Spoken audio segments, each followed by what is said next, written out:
Hello and welcome to my YouTube channel at Alexandru. If you like this channel, don't forget to subscribe, like this video clip and share so others know about this video clip. In the clip presented today, I will tell you about *, can the dollar still rule the world?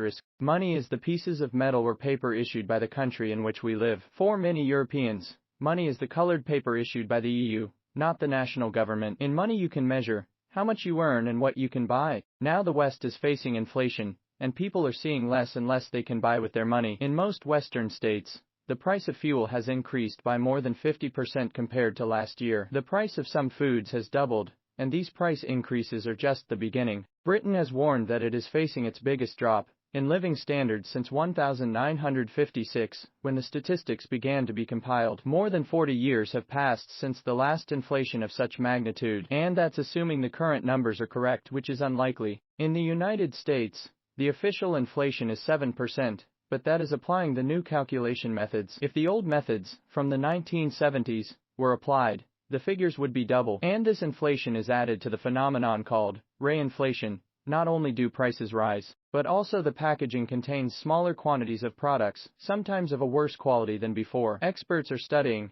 how to blame it on someone other than those who are really responsible. Some say the inflation is due to problems in supply chains due to disruptions caused by the shutdown of the economy during the pandemic. Of course, no one wonders why the people who imposed such measures did not think about these consequences. Others attribute the rise in prices to a sudden surge in demand after the panic of the pandemic has passed. Others, of course, blame Russia, says an article published by Takis magazine. Panagiotis Takitheodorakopoulos is a Greek journalist who, in 2002, co-founded the American conservative magazine with Pat Buchanan. The main reason is another. The Federal Reserve and the European Central Bank printed thousands of billions of dollars and euros during the COVID panic. When you leave people without jobs, the risk of protests increases, and for this reason governments have showered the population with newly printed money as a sort of insurance against protests. The problem with this money is that it doesn't magically disappear like it appeared. Therefore, we will have more money in the market for too few products.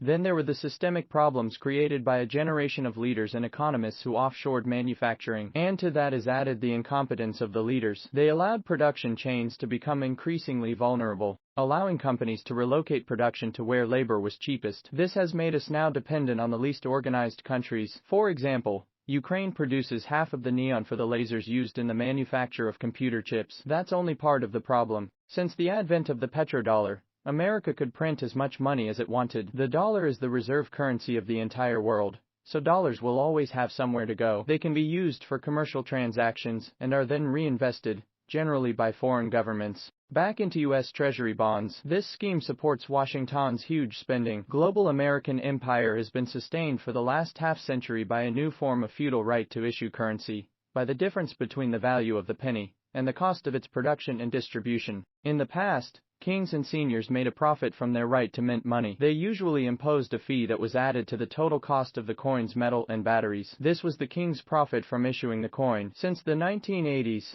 since the Louvre Accord, Washington has been able to exchange newly issued dollars for securities. Normally, such operations would involve increasing inflation for the population, but since the dollar is the world's reserve currency, this inflation spread throughout the world economy. This explains why the U.S. inflation rate remains low as long as global economic growth is relatively high and as long as the world tolerates this system. The last two conditions are what show us that the current inflation is not going away anytime soon. The chaos created by the shutdown of economies in the pandemic has strangled global economic growth. Dollars and euros can no longer find markets with cheap labor. The growth rate of Asian economies has been slowing for some time. Then Asia is no longer the paradise of cheap labor, as it was in the 1980s. The biggest problem is that the rest of the world is no longer so interested in a system that profits Washington at the expense of the rest of the world. China has been manipulating its currency for years to prevent Washington from exporting inflation in China. China then began building parallel financial structures, along with Russia and India,